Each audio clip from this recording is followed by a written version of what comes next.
그러면은 편의들 앉아서 각자 먼저 좀 소개 좀 해주세요. 네 분이나 되다 보니까 또 제가 일일이 소개해드린 것보다 한 분씩 소개해 주시면 좋을 것 같습니다. 네, 안녕하세요. 수연의 성류를 연출한 최종용 감독입니다. 이렇게 자리를 꽉 채워주셔서 감사합니다.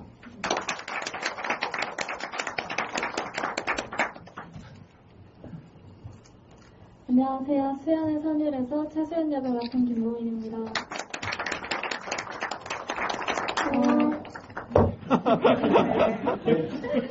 시간 내서 봐주셔서 감사하고요. SNS 홍보 많이 해주세요. 안녕하세요. 수연의 선율에서 이선희 역할을 맡은 최희정입니다. 많이 불러주셔서 감사합니다. 네, 안녕하세요. 수연의 선율에서 한유리 역할을 맡은 김현정입니다. 제가 평소에 더숲을 굉장히 자주 오는데 집 근처여서요. 그래서 오늘 여기서 또 집이할 수 있어서 되게 또 기분이 남다른 것 같습니다. 감사합니다. 제가 아까 좀 전에 한 4분 봤을 때 가장 깜짝 놀랐던 분은 김현정 배우입니다. 영화 속에서의 한유리 캐릭터를 봤을 때와 좀 몰라볼 뻔했어요. 근데 심지어 아이도 있으시대요. 아이가 친구분들이. 제 친구가요. 저는 미혼이고요. 친구가 저희 큰애가 대학생이 이제 됐거든요. 그래가지고 아까 전에 그 얘기를 하다가 저는 아이가 있습니다. 제가 사기를 하도 70이 되어서 깜짝 놀랐게 됐고요. 근데 약간 나이가 가늠이 안 되는 그런 분이시기도 해서 좀 되게 재밌게 여러 가지 또 얘기해 볼 수 있지 않을까 싶은데 간단하게는 제가 몇 가지 질문을 현이 드리고 여러분께서 영화 보시면서 사실 되게 한국 현실과 되게 밀착한 영화임은 분명하지만 그렇다고 해서 또 되게 감독이 꽤나 전 친절하게 만들었다고 생각을 하거든요. 아까도 그 얘기를 서로 또 많이 했었었는데 그런 부분들에 대해서 하지만 여러분께서 약간 이 비어있는 부분들에 대한 궁금증 같은 것도 분명히 있으실 거예요. 마지막 후반부 장면들이라든가 그런 것들에 대한 편의 질문들을 주시면 좋을 것 같고 배우분들한테도 오늘 또 질문을 마구마구 던져주셨으면 좋겠습니다. 일단 제가 가장 편하게 여쭙고 싶었던 부분 중에 하나는 최근에 이제 아이들이 나오는 한국 영화들이 대단히 많잖아요. 이지은 감독의 비밀의 언덕이라든가 약간 환상적인 구조를 갖고 있는 작년에 초에는 막걸리가 알려줄 거야라든가 대단히 이렇게 아이들이 주인공이거나 청소년이 주인공 영화들이 많은데 여기서 보면 항상 이게 중요한 게 거짓말하는 캐릭터들이 아이들한테 부여할 수 있는 가장 중요한 설정인 것 같아요.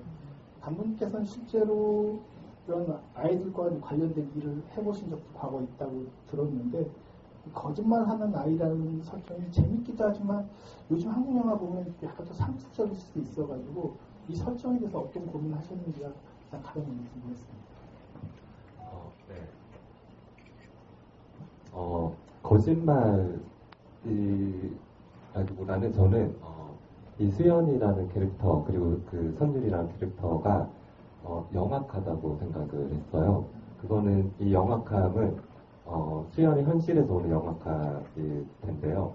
어떻게 보면 살아남기 위한 어떤 방법으로서 그런 연기 그리고 그런 영악함이 저는 자연스러운 어떤 아이들의 아이들만 있는 건 아니죠. 어른들도 같이 있으니까 그런 한 인간으로서의 그런 한 부분이라고 생각을 했어요. 이강 배우한테도 관련해서 좀 궁금했던 게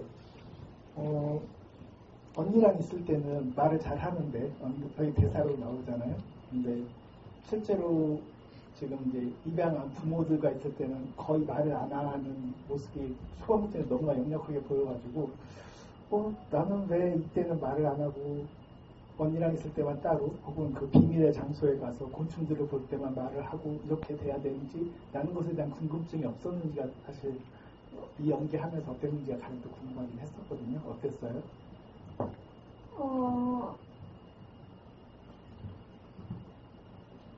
저는 이해가 됐던 게 이제 한유리 엄마 이태우 아빠가 방치를 하잖아요. 그래가지고 이제 자신 몸을 지키려고 말을 안 하고 이제 언니는 자신을 지켜주고 같이 써주니까 이제 마음을 놓고 같이 말했던 것 같아요. 근데 중간에 보면은 언니랑 있을 때도 뭔가 곤란할 때는 또 말을 안 하기도 하잖아요. 그래서 언니하고 따지잖아요. 영화 속에서. 그럴 때도 좀 이해가 됐어요? 이해가 됐어요. 왜냐하면 자기는 자기 몸을 지키려고 하고 이제 언니는 자신을 보호해주니까 근데 또 이제 말하기 좀 그럴 때 아직 어색할 때 여기서 비밀이야라고 하잖아요. 그때도 살짝 곤란하고 이제 아빠랑 엄마한테 말을 할 수 있으니까 말을 안 한 걸로 이해를 했어요. 이해했어요. 앞으로 보면은 곤란해할 것 같아서 말 안 하고 일단 여기까지만 질문할게요. 혹시 뭐 그리고 수연이 등장한 장면에서 가장 좀 궁금했던 게 개인적으로는요. 이제 부모들이 양부모들이 사라지고 난 뒤에 꽤 시간이 하루도 흐르거든요. 정확하게 시간이 보여지는데 그동안도 계속 부모가 올 거라고 기다리고 있는 장면이 그래도 저 초등학교 6학년으로 설정되어 있는데 그래도 그 정도쯤 됐으면은 그걸 되게 이상하게 여기지 않을까라는 생각이 들었는데 의외로 이 영화에서 이상하게 여기는 순간들이 많지는 않았던 것 같아요. 그래서 그 장면에 대해서 혹시 의문은 없었는지 감독님한테 따지고 싶지 않은지 약간 이런 것도 좀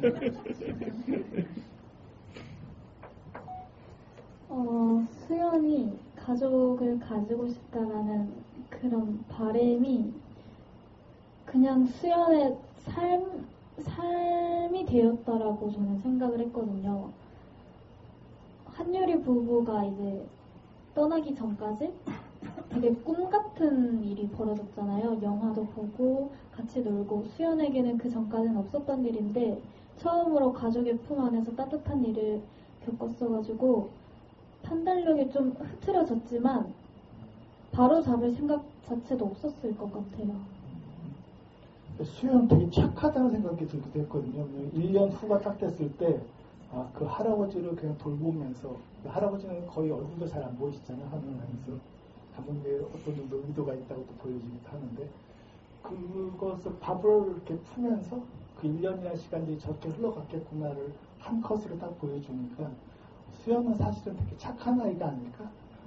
약간 아까 제가 거짓말로 질문을 시작을 했지만 사실은 이 모든 현실을 감내할 수 있는 준비가 된 사람이 아닐까 뭐 이런 생각을 해봤는데 본인이 느끼기엔 수연은 어떤 인물이었던 것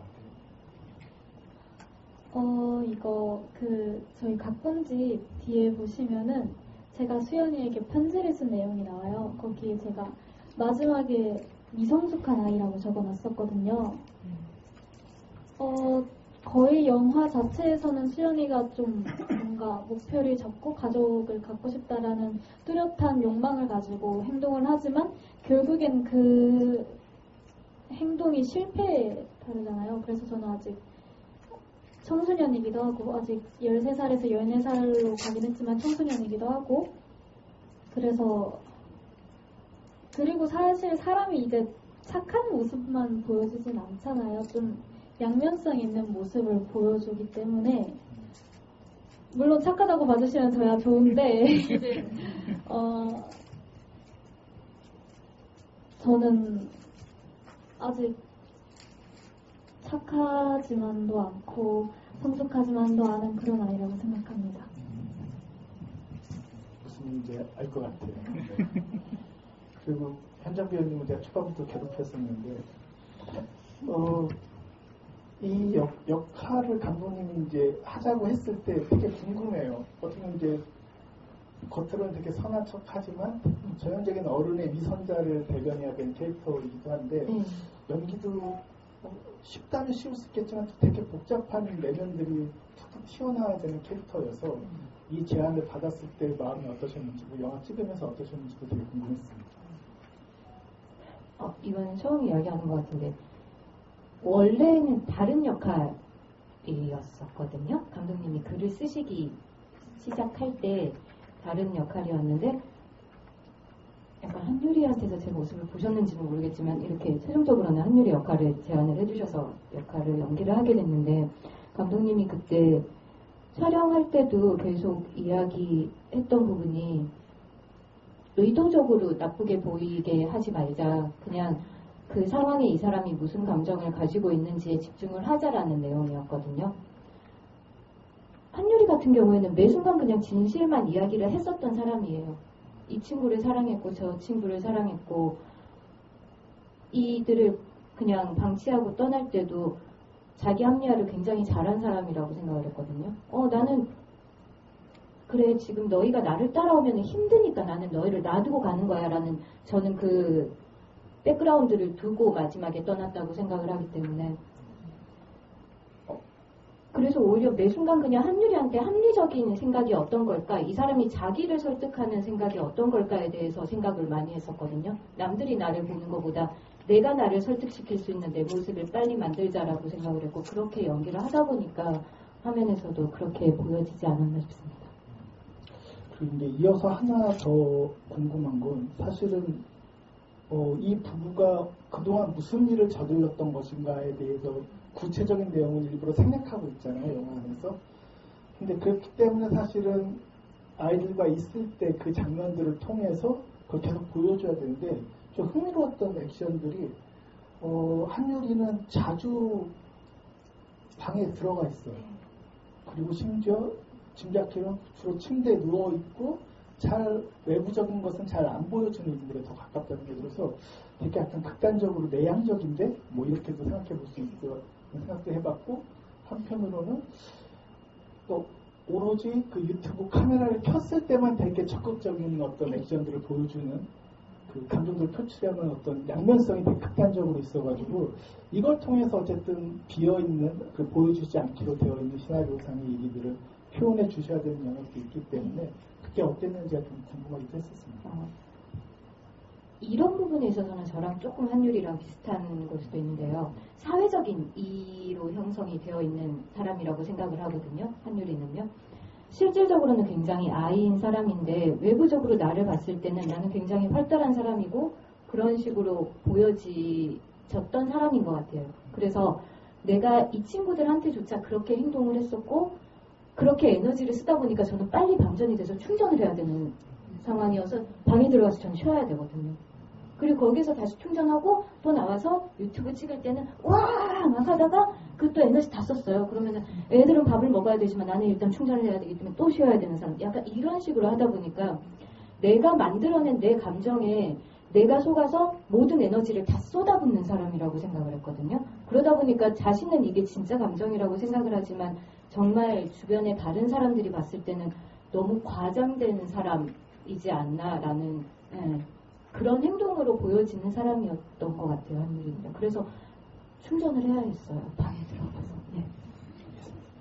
감독님이 만드신 버리신 일이신 거잖아요. 사실 한유리를 나중에 설명을 일부러 안 해주기도 하고 물론 뉴스에서 잠깐 어떤 관련된 특히 이제 그 이랑 배우와 관련된 정보들이 나오긴 하지만 그것은 애초부터 시나리오에서 생략돼 있었는지 아니면 감독님이 따로 이야기가 좀 있다가 그것을 지워버리셨는지도 궁금했었거든요.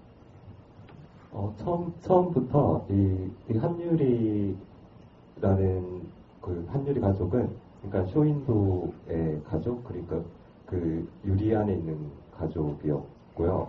그래서 이들은 오로지 그 유튜브 안에 있는 세상이 진짜라고 믿는 이들이었어요.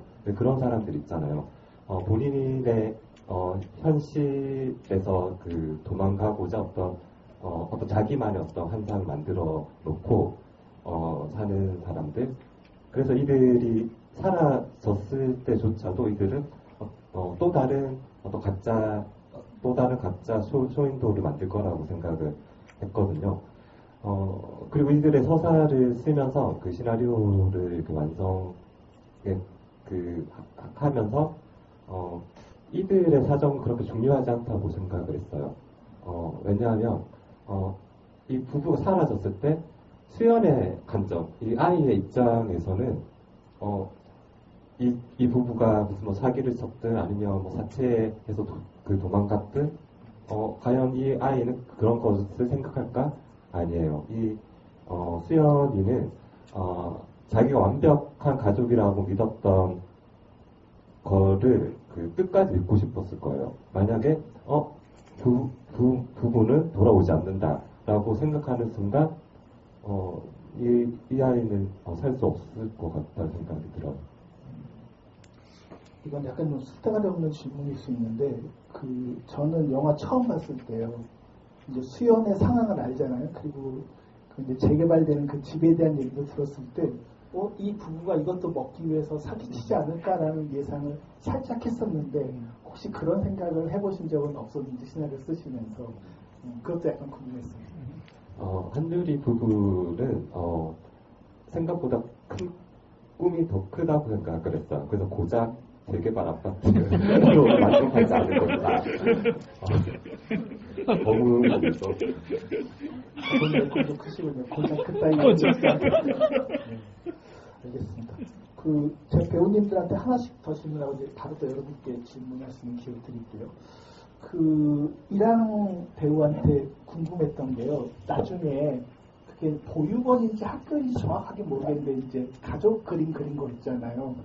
거기서 보면은 선율과 수연인데 수현이라고 쓴 글자가 전 너무나 눈에 되게 감독님 의도적으로 그렇게 한 거다라는 생각이 들기도 해서 그렇게 쓴 거 보면서 혹시 그걸 이제 직접 하지 않았던 미술팀에서 했을 확률이 더 높을 거라고 생각이 들긴 하는데 그거 보면서 어떤 생각 들었는지 좀 궁금했거든요. 난 그렇게 바보는 아니잖아요.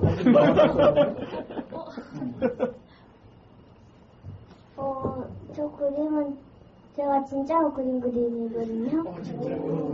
근데 그 수연이라고 하니까 계속 현으로 생각해가지고 수현이라고 썼고요. 느낀 점은 지금은 다시 잘 쓸 수 있어요. 그래요. 그 의도를 그대로 받아들이신 거네요. 딱 이랑이가 딱 그 나이 때였거든요. 근데 그 나이 때 그 아이다움이라고 생각했고 또 이 수현 그러니까 발음이 수연과 수현 이렇게 헷갈릴 수 있잖아요. 그리고 생각해 보니까 이 선율이 정말 원했던 아이는 사실 그 수연인데 수연은 선율을 진짜로 생각을 했잖아요. 그러니까 정말 선율이 바랬던 아이는 수연이 아니라 수현일 수도 있다라고 생각을 했어요. 네, 그래서 그대로 영화에 썼습니다. 생각이 참 많으시군요. 얼마나 깊이가 있는지 알겠습니다. 수연 약간 한 우리 보민 배우한테도 저 되게 좋아하는 장면이 버스 장면이거든요.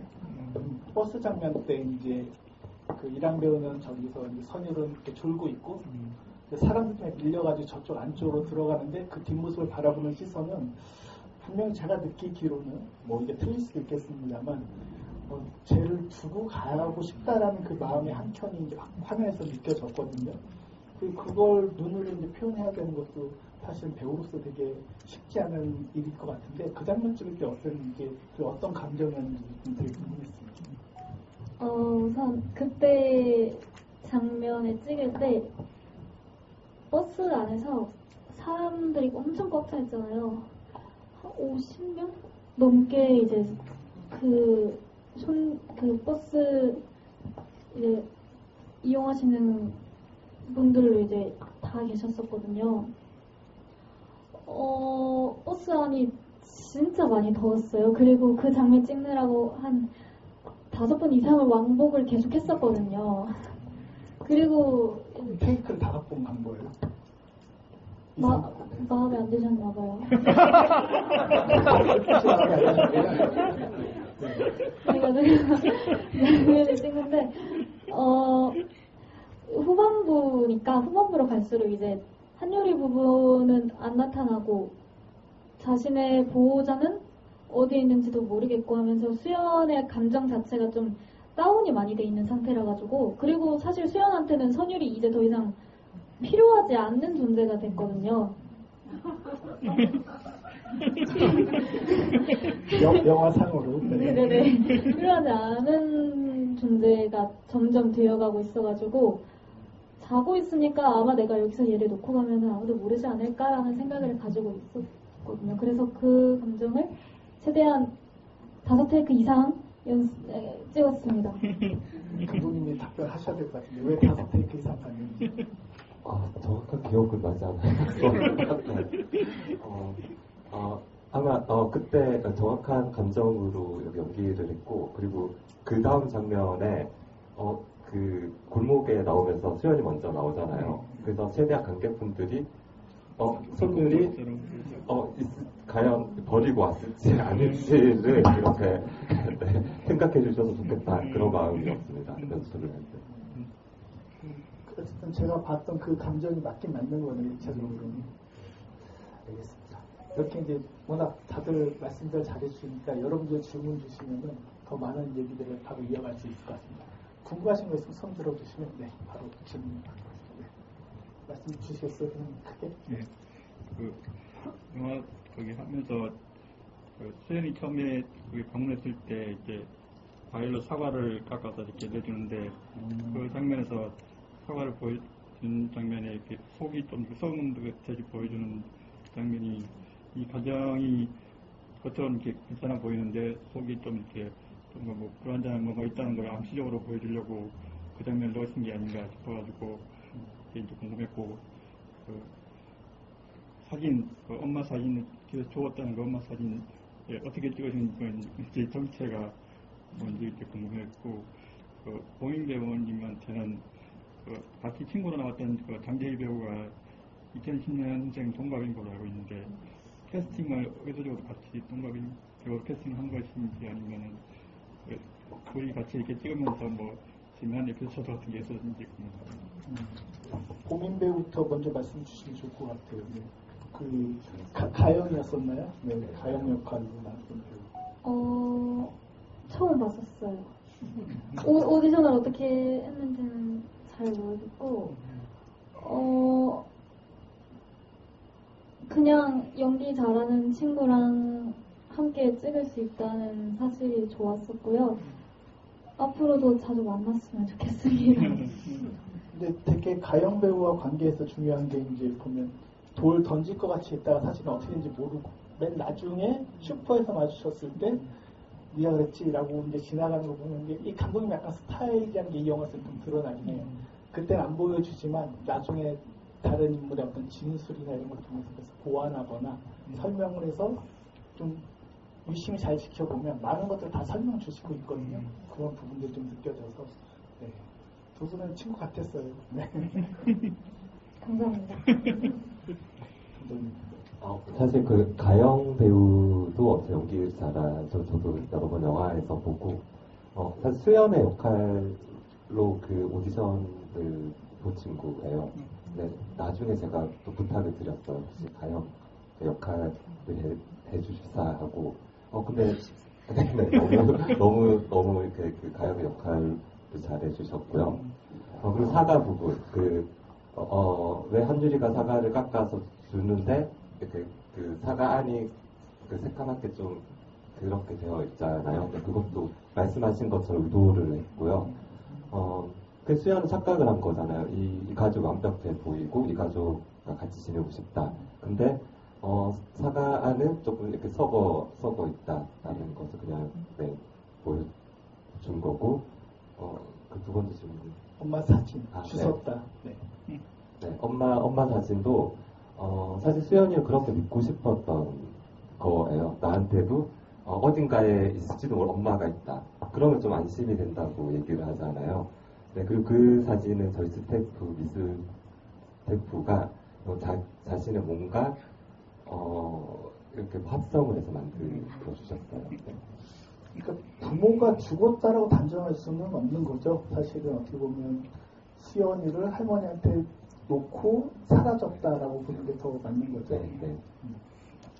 그 부분도 약간 어떤 공백으로 좀 남아있어서 한번 궁금해 하실 부분들이 있을 것 같습니다. 네. 또 다른 질문 받아보도록 하겠습니다. 네. 네.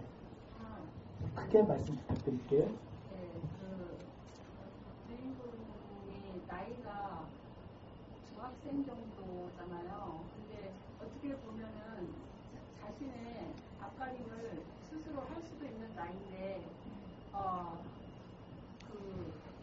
보호자라는 그 한계에 이렇게 해서 자기가 주체적으로 그 삶을 가져갈 수가 없는 거잖아요. 법적인 것도 있고.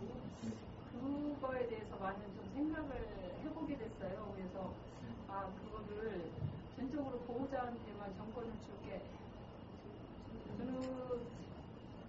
지금 그렇게 돼 있잖아요. 권한이. 근데 저는 개인적으로 한 15살만 돼도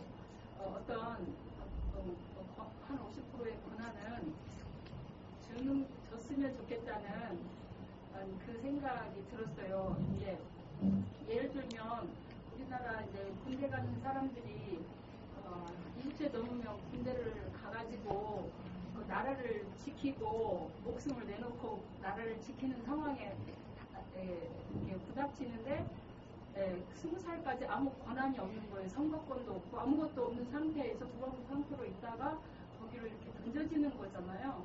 그래서 거기서 오는 혼란이나 그런 것들을 조금 완충할 수 있는 그 갭을 쿠션을 좀 그 아이들한테 선거권도 주고 중학생은 아니어서 고등학생부터 이렇게 주고 참여할 수 있게 좀 해줬으면 좋겠다 그 생각이 들면서 아까 거기에 대한 많은 생각을 좀 하게 됐어요. 네. 그리고 영화 속에서 고민 배우가 설정되어 있는 나이는 수연 초등학교 6학년으로 되어 있습니다. 근데 이제 아까 제가 살짝 물어봤는데 영화 찍을 당시는 중학교 1학년인데 실제 나이는 초등학생이면 또 약간 아마 감독님 그거 되게 의식하셨을 것 같아요. 이 법정 보호라고 하는 것 때문에 수연의 나이를 어느 정도까지 설정하는 것이 가장 좋을지도.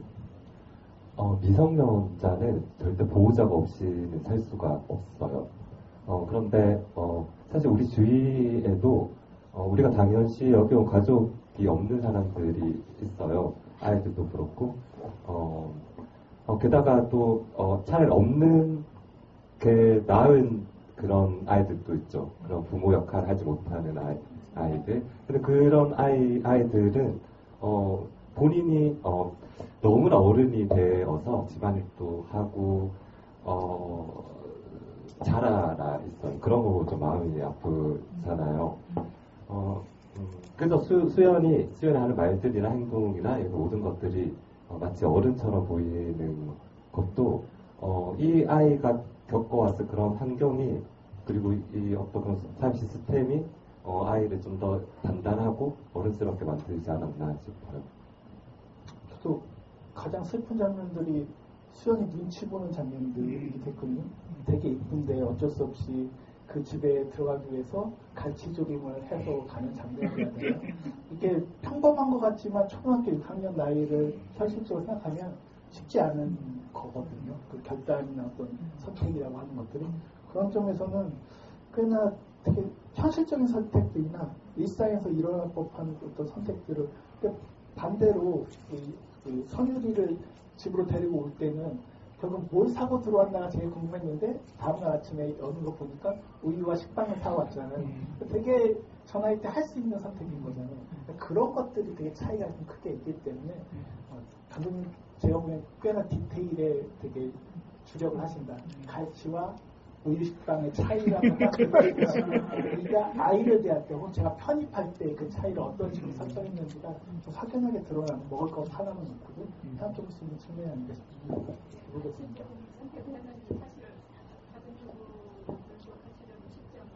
그렇죠. 어렵죠.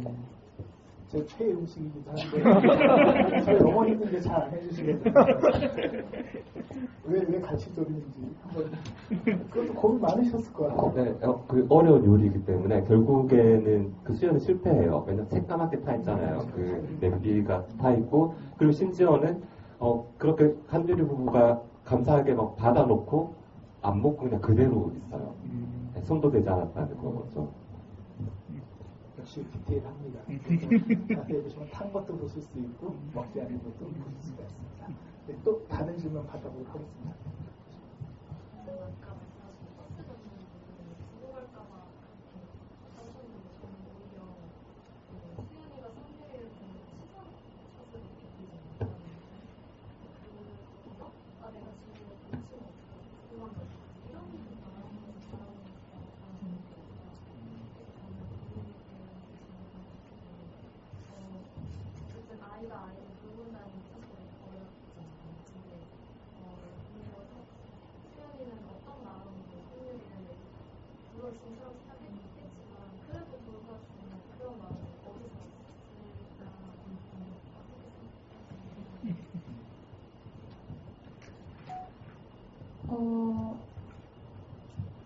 그냥 어쩔 수 없으니까.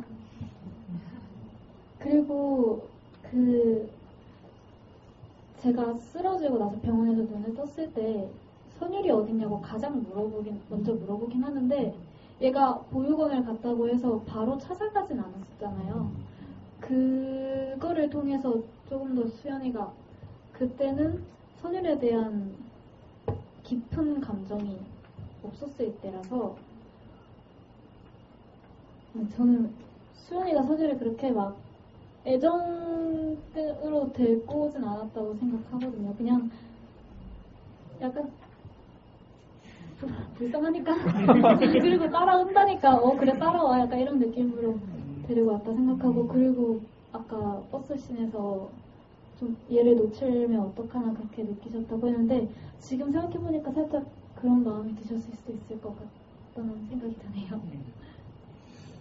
이제 아이들이 되게 수동적인 인물로서 나오는 영화들이 상당히 많은데 이 영화에서 수연은 꽤나 적극적으로 행동하는 인물이거든요. 지금 그 집에 들어가기 위해서도 그렇고 그래서 그게 요즘에 뭐 아이들이 많이 나온 한국 영화들 좀 변화되는 특성이라고도 보여지긴 합니다. 왜냐하면 그 이전의 영화들 상당 부분 되게 수동적이긴 했었거든요. 그런 점에서 보면 감독님이 아이들을 주인공으로 세웠을 때 기존의 영화들을 보시면서나 여러 가지 고민이 많으셨을 것 같아요. 수연의 어떤 선택과 행동 그리고 자기가 꿈꾸는 어떤 세계를 이루기 위해서 어떻게 욕심도 부리는 거고 거짓말도 하는 과정들이 펼쳐지는 건데 그 캐릭터 설정할 때 어떤 게 가장 고민이 크셨는지가 궁금했었습니다. 수연이라는 캐릭터는 특히 저는 입체적인 캐릭터라고 생각해요. 그래서 수연 배우와 같이 어떤 리딩을 하거나 우리가 리허설을 할 때 어떤 장면에서 한 가지의 감정이 아니라 여러 복잡한 감정이 있다라고 서로 많이 얘기를 했거든요. 그러니까 예를 들어서 버스 안에서도 이 애를 버리고 싶다라는 감정과 얘가 혹시 놓치면 어떡하지 하는 감정을 동시에 가지고 있다고 생각했어요. 그래서 최대한 어떤 감정을 표현하지 말고 그 감정을 그러니까 느끼는 것만으로도 본인 배우의 얼굴에서 우리가 많은 것들을 복잡하게 그렇게 느낄 수 있다고 생각을 했거든요. 제가 생각하는 아이들이 바로 그랬어요.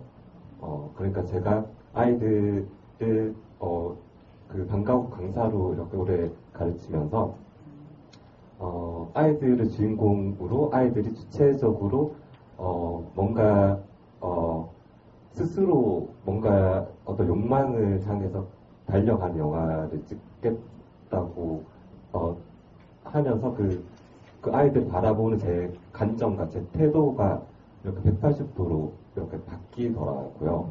그러니까 저도 역시도 그 수동적인 아이들의 그런 겉모습만 봤다면 아이들의 관점에서 보니까 굉장히 주체적이고 능동적일 수도 있는 그런 가능성을 발견을 했어요.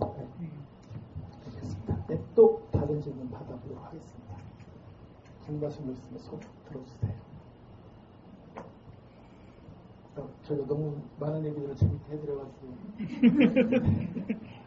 감독님께 여쭤보고 싶은데 이 영화에서 물방울이 되게 중요한 주제가 등장하는 것 같은데 혹시 어떤 의미로 사용하셨는지. 영어 제목은 물방울이 워터 드롭이에요. 네, 원제가 워터드롭이었어요.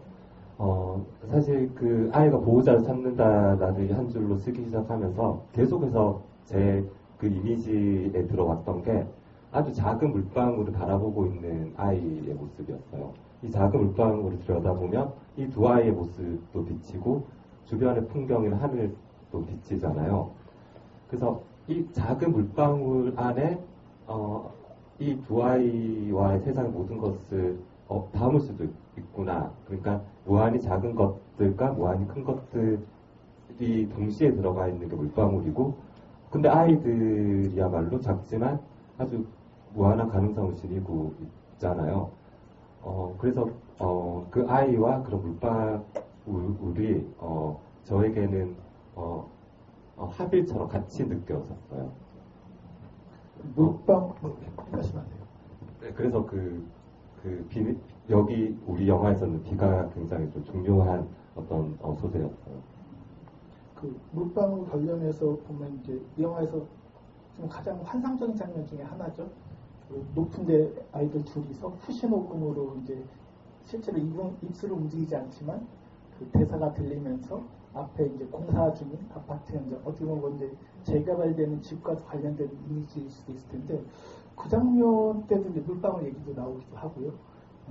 그 장면 어떻게 찍으셨는지도 궁금했고, 어떻게 보면 영화 전체적으로 가장 힘준 장면 중에 하나여서 그 장면을 꼭 보여주고 싶으셨던 분도, 왜냐하면 후시노금이다 보니까 약간 연극적으로 보이기도 하고 어색하게 느껴지기도 할 수 있을 텐데, 그걸 되게 절정이 바로 끝났을 때 바로 또 보여주셔서 되게 눈길이 가지 않을 수 없었던 그런 장면이 했었습니다. 어떠셨는지? 네, 그 장면도 그 고속 촬영으로 아주 슬로우로 했거든요. 총 영화에서 3장면 정도가 저런 고속 촬영인데, 저 옥상에서 어떤 버려진 그 가구들 안에 있는 그 옥장 안에 있는 두 아이를 그 생각을 했을 때, 그런 고속 장면들이 모두 수연이라는 아이의 어떤 의식 속에서 행해지는 것이라고 생각을 했어요.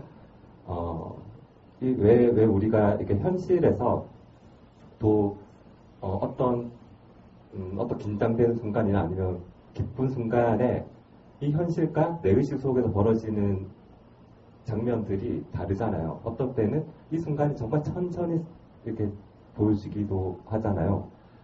그래서 그런 고속 장면들은 가짜일 수도 있고 진짜일 수도 있고, 그리고 현실일 수도 있고, 어쩌면 환상일 수도 있는, 양쪽이 다 가능한 어떤 그 아이들의 어떤 의식 세계라고 생각을 하고, 네, 그런 장면들을 연출했어요. 일종의 의식 세계를 좀 드러내서 연출해 주시는 장면이 한 거군요. 네. 혹시 또 다른 질문 있으실까요? 네. 현실적인 재개발이라는 문제를 다뤘잖아요. 근데 조마조마하게 과연 저 작은 집이지만 부분적인을 지킬 수 있을까, 그런 현실적인 이제 생각을 좀 많이 하게 되더라고요. 그래서 재개발이라는 게 좋을 수도 있지만 집을 잃을 수도 있는 상황이 오는 수도 있으니까. 근데 아무래도 뭐 서울의 재개발 어떤 부분과 지역의 재개발은 완전히 다를 수 있거든요. 그 조건이나 상황들이. 그러니까 지역의 재개발은 말 그대로 진짜 그 지역을 좀 갈아엎기 위한 어떤 것이고, 서울의 재개발은 주로 아파트 단지를 중심으로 해서 어떻게 보면 어떤 증식의 과정과 또 연결되어 있는 문제여서 약간은 그 프레임이 좀 다르지 않을까. 이 공간은 이제 영화에서 보신 것처럼 정확히 대구라는 어떤 지표들이 곳곳에서 등장하고 있기 때문에 그쪽 지역이 실제로 재개발 지역이기도 한 건가요, 영화에서? 네, 저희 동네.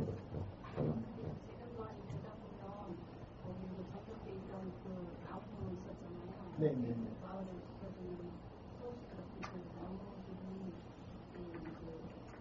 살아있는다는 보장이 없으니까 어떤 소원이 날아가게 되는 거잖아요. 그러니까 새롭고 좋은 아파트를 구성해놓고 새로운 생활구조가 있으니까 좋은 부분도 있지만, 아까 말씀하셨듯이 갈아엎어버리니까 이게 그 과거에 좋은 즐거운 추억들이 다 사라지게 되는 부분이 좋은 것이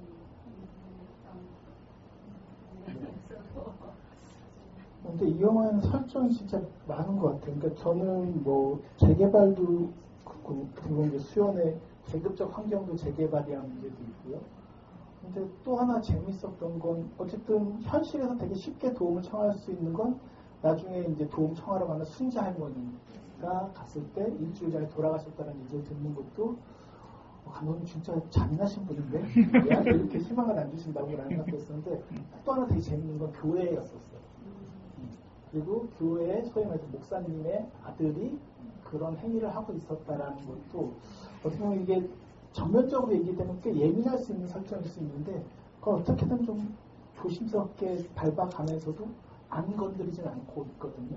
그래서 나중에 찾아온 분도 어쨌든 소위 뭐 아줌마라고 하지만 소위 우리가 통상적으로 사모님이라고 말하는 존재가 찾아온 장면들도 되게 좀 눈이 갔던 감독님이 이런 현실적인 어떤 이 아이의 주변에 있을 만한 다른 그 돌아가신 분의 그 지인 할머니라든가 교회라든가 여러 가지 커뮤니티들을 건드리고 있기 때문에 그런 것들이 되게 흥미로운데 딱 하나를 안 건드리시는 게 있었어요.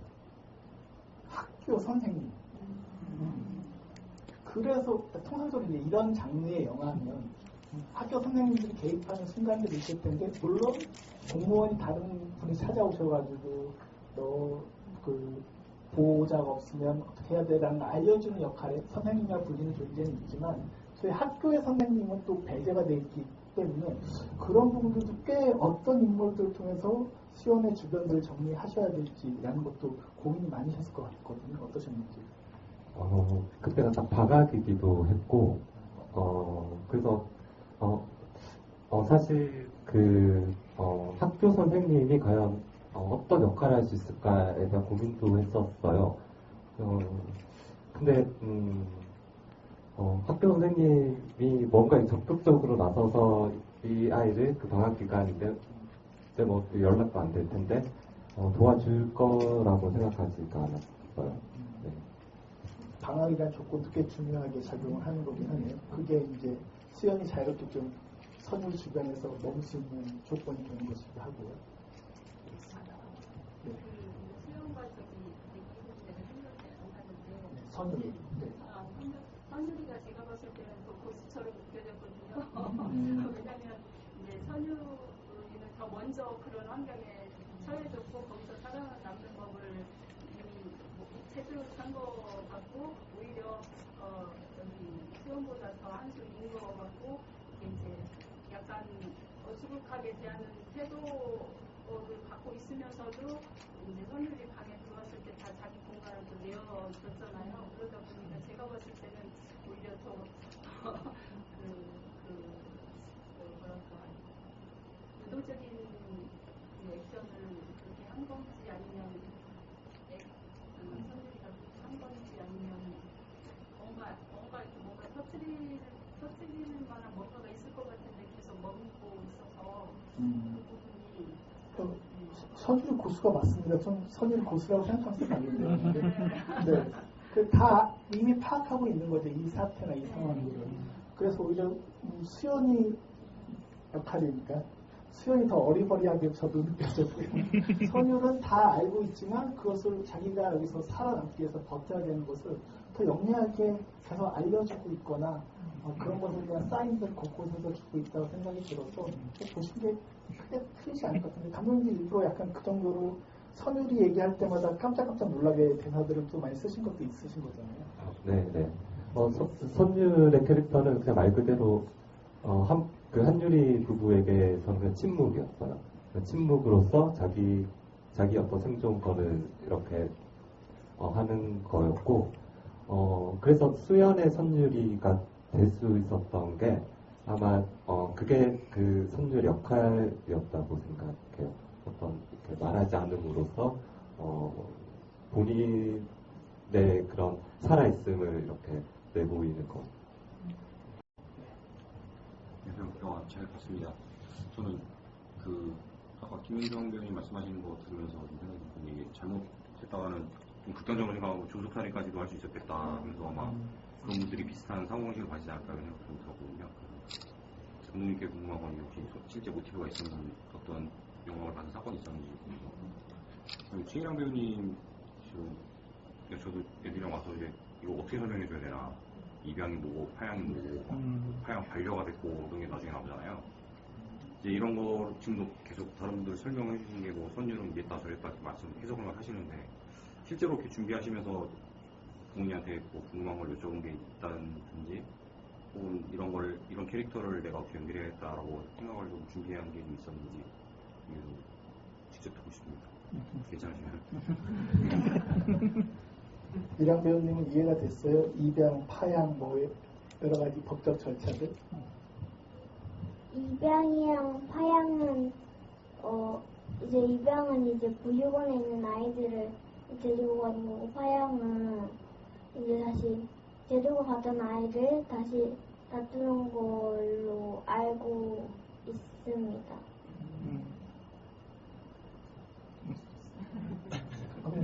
네.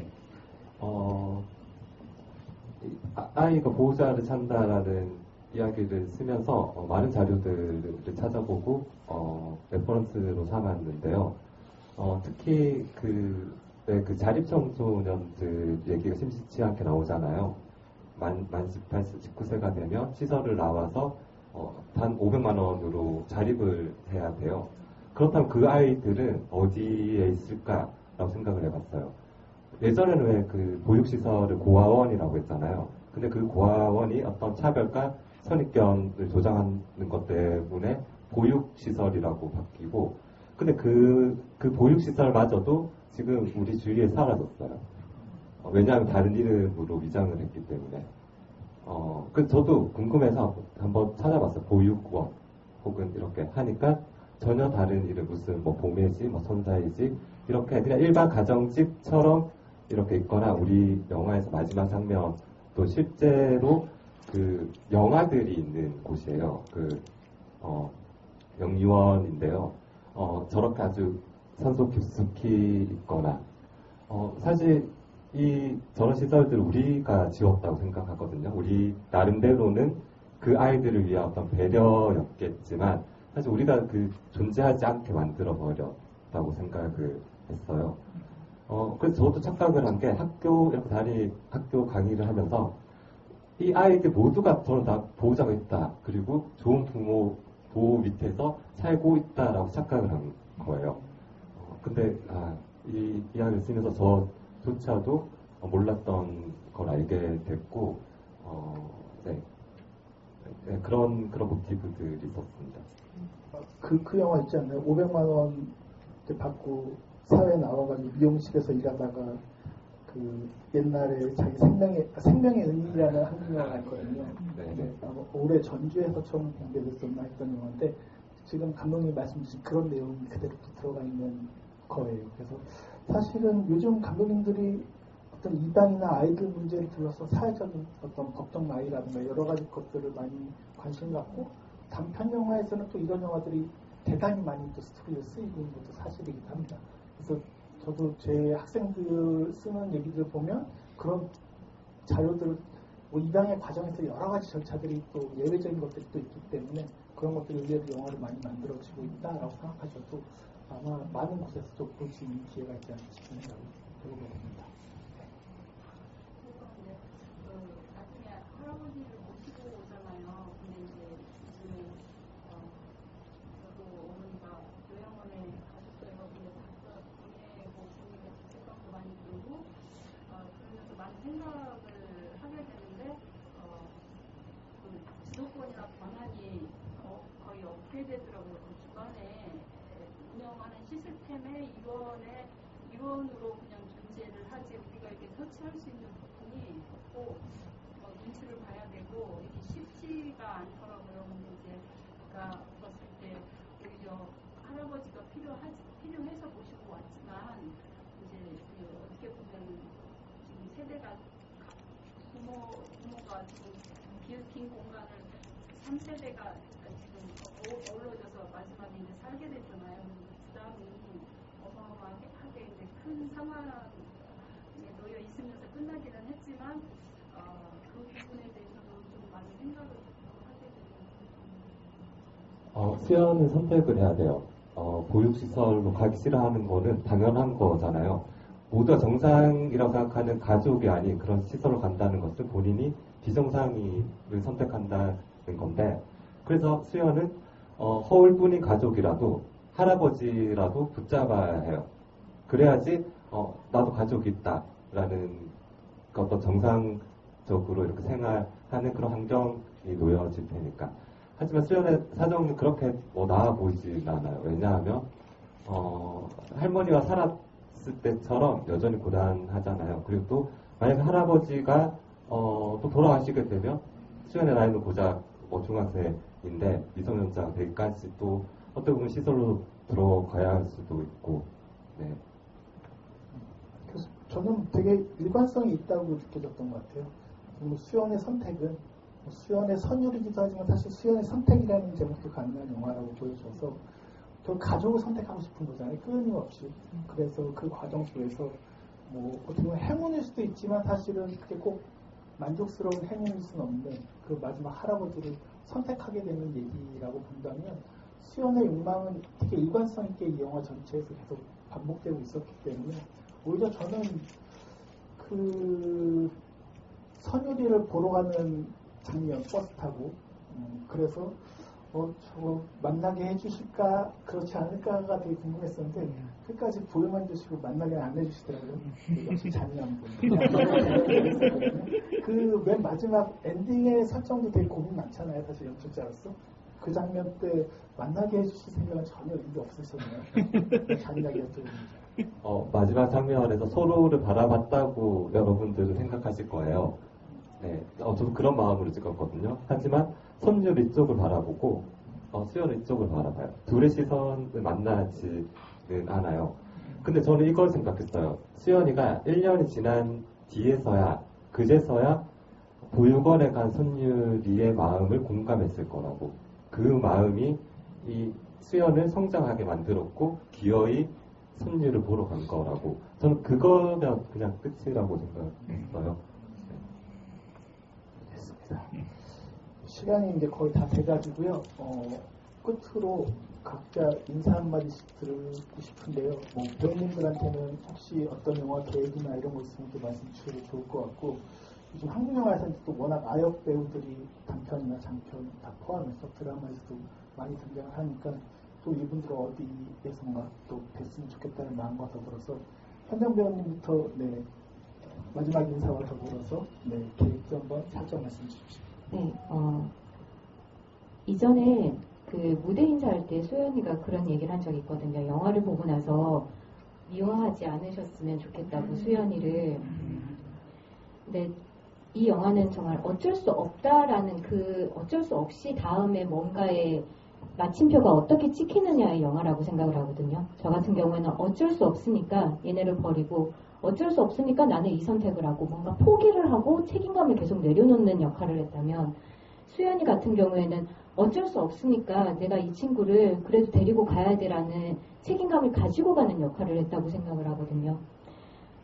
지금 아마 수연이가 생각을 했을 때는 마지막에 버리고 간 거에 대해서 그 봉인 배우 스스로도 아마 좀 마음을 많이 아파했을 것 같아요. 지금도 그 여운이 아마 남아서 그거에 대해서 계속 고민을 할 것 같은데 그런 선택은 전혀 고민을 안 해도 되고 그거는 그런 부분에서 참 이 영화에서 수연이랑 선율은 모두 어린이 같다라는 생각이 들거든요. 그런 고민을 한다는 것 자체가. 그래서 이 영화는 아이들로 인해서 정말 반짝반짝하게 빛나는 영화가 되었고 아름답게 또 보여지고 끝맺을 수 있는 영화가 되었다고 생각을 합니다.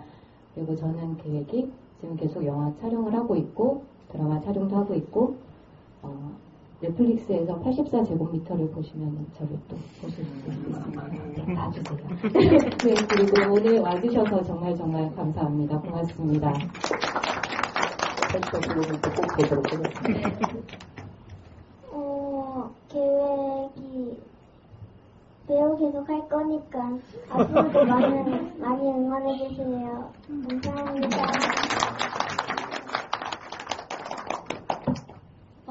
저도 앞으로 계속 연기를 할 건데요. 제 어린 꿈이 세상에서 가장 유명한 배우였었는데요. 지금은 조금 그만큼은 어려울 것 같고요. 소박하지만 큰 꿈으로 여러분들에게 익숙한 배우가 되도록 노력하겠습니다. 감사합니다. 네, 저도 여러분들에게 익숙한 상태입니다. 저 영화가 8월 6일 날 개봉을 했어요. 이렇게 국내예술영화가 개봉한다는 것 자체만으로도 너무나 영광이고 끝까지 이렇게 보신 관객분들께 정말 감사드립니다. 입소문 많이 내주시면 네, 고맙겠습니다. 네, 수고하셨습니다. 감사합니다.